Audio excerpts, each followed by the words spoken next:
presidente conduziram Jesus à audiência, reuniram junto dele toda a corte e, despedindo, o cobriram com uma capa de escarlate e, tecendo uma coroa de espinho, puseram-lhe na sua cabeça e em sua mão direita uma cana, e ajoelhado diante dele o escarneciam, dizendo: Salve, rei dos judeus!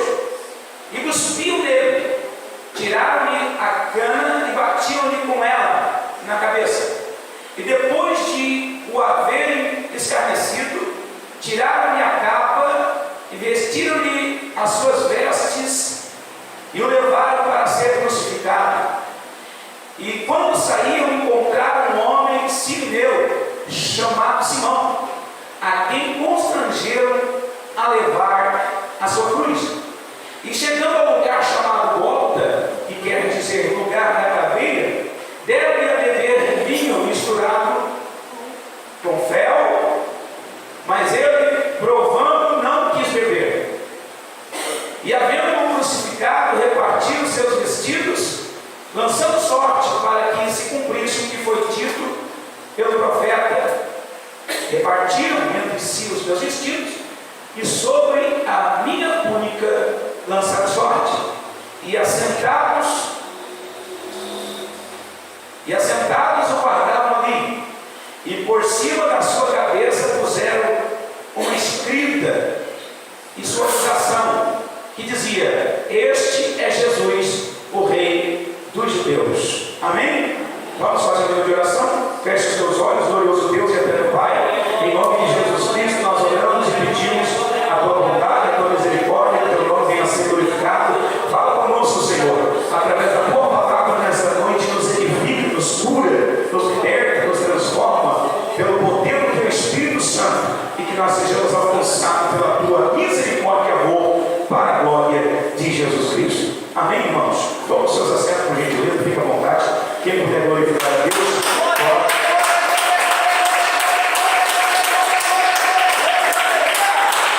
Glória a Deus. Louvado seja o nome do Senhor.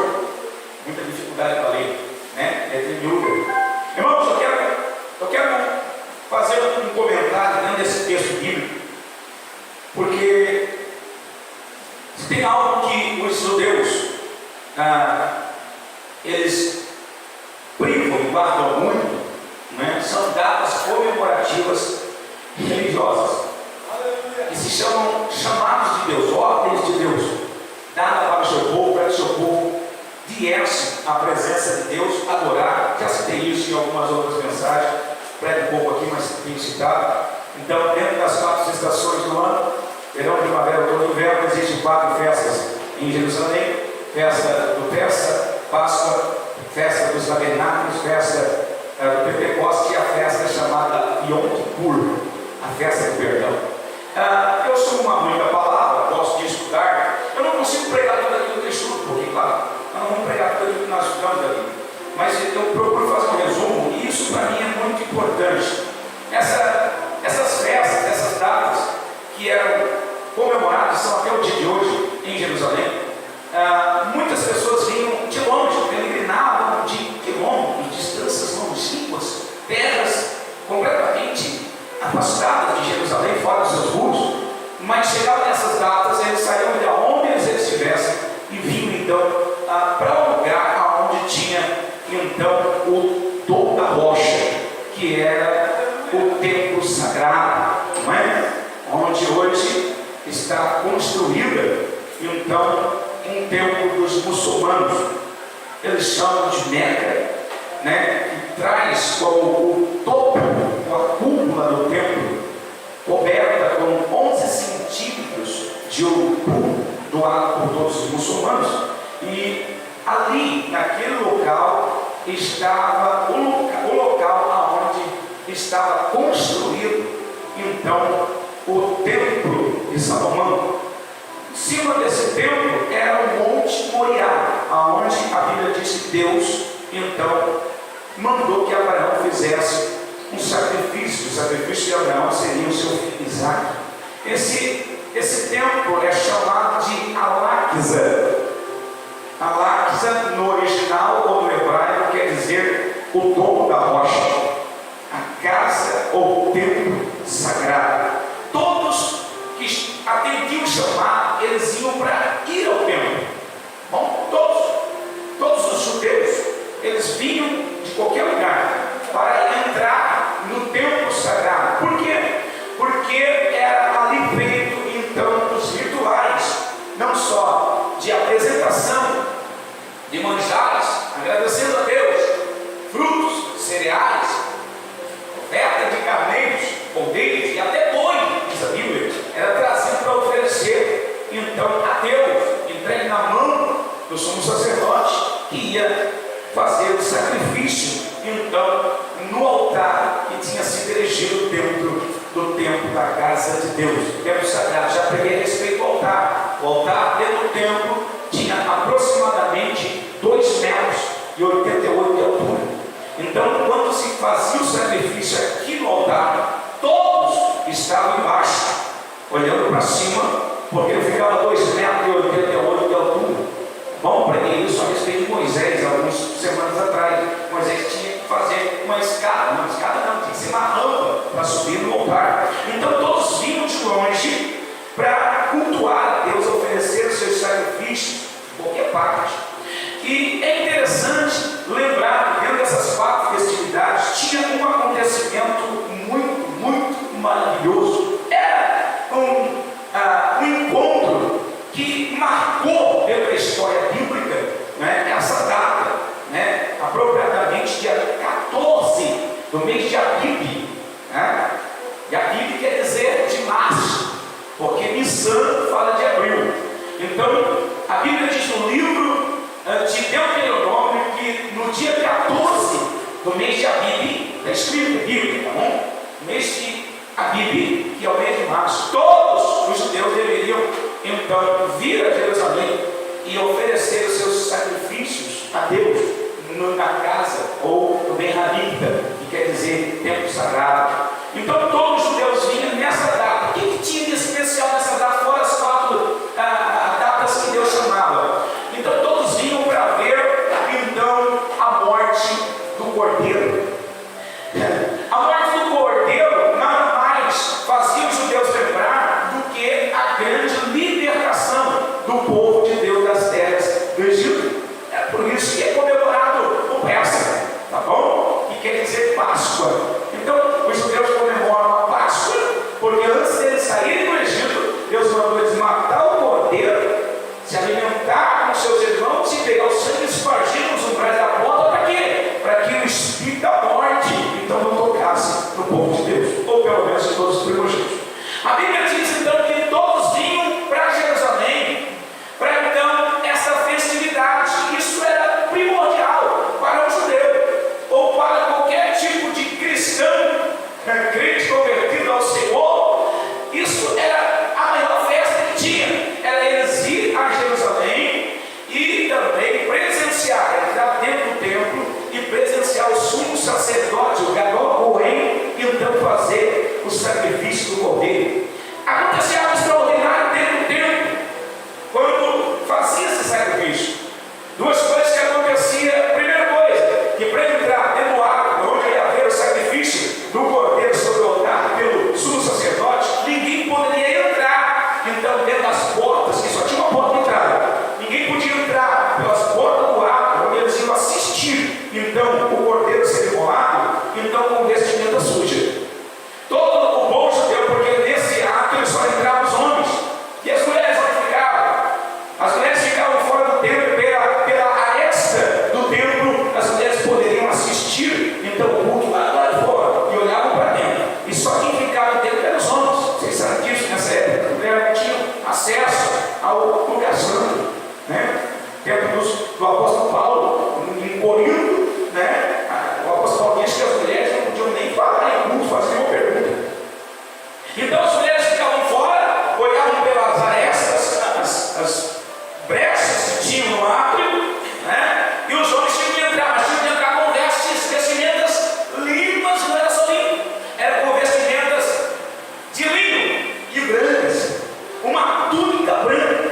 Então todos os judeus que saíam peregrinando, de onde eles estivessem.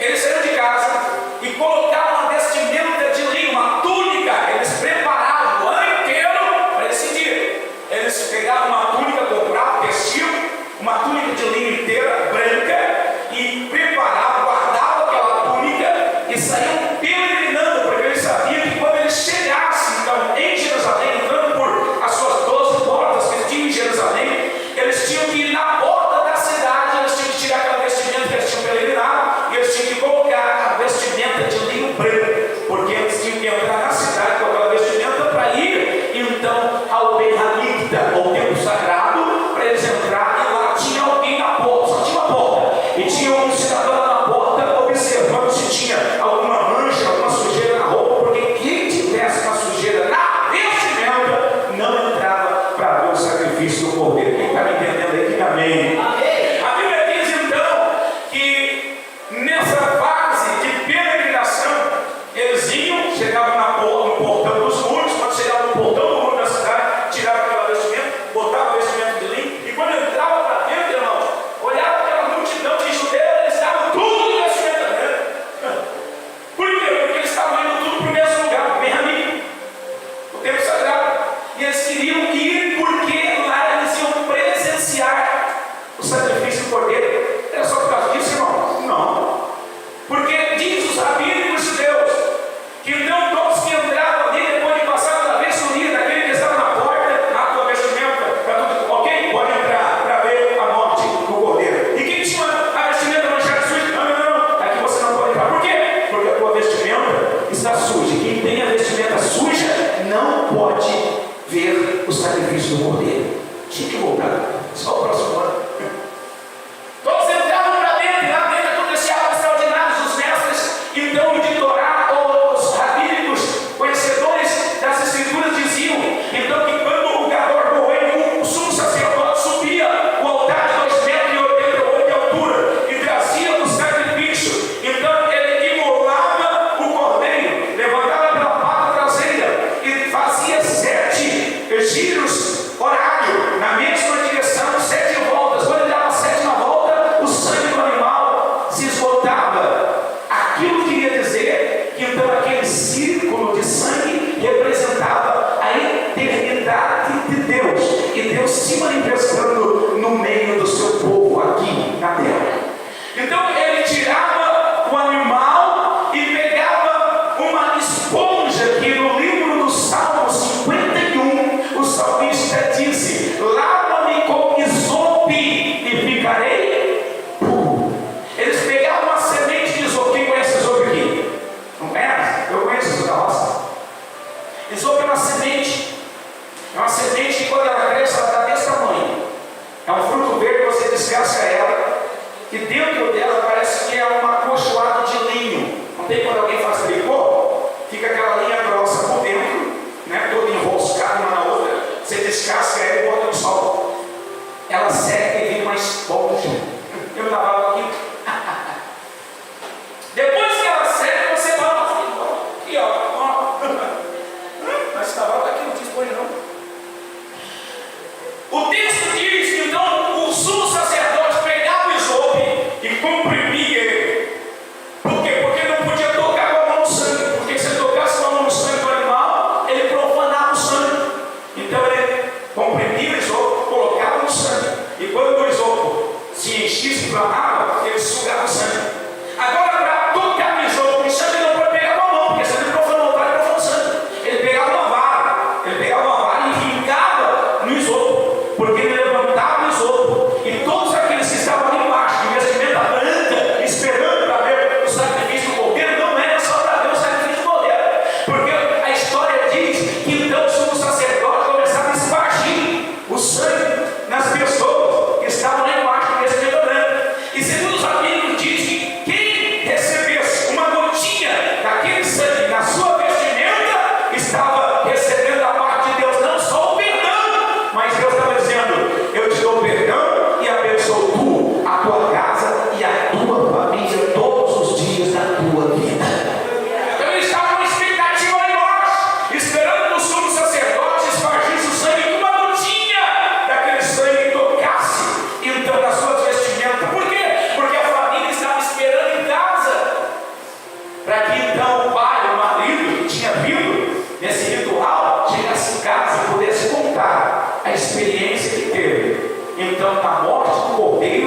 E quando ele tirava a vestimenta, então, porque quando ele saía do ritual, ele tirava a vestimenta branca, guardava de novo na sua maletinha, botava a sua vestimenta e ia peregrinando para casa. A família estava esperando. Então, quando ele chegava em casa, a família, a esposa, os filhos diziam: e aí? Como é que foi lá? Conta a tua experiência. Como é que foi ver o sacrifício do cordeiro? Como é que foi? Quer dizer, a veste foi tocada a tua veste para não contigo sangue. E aí então o marido, o pai, abria a mala, tirava a vestimenta e mostrava a vestimenta com as gotas de sangue, dizendo: Deus perdoa o nosso pecado e está abençoando a nossa casa todos os dias de nossa vida.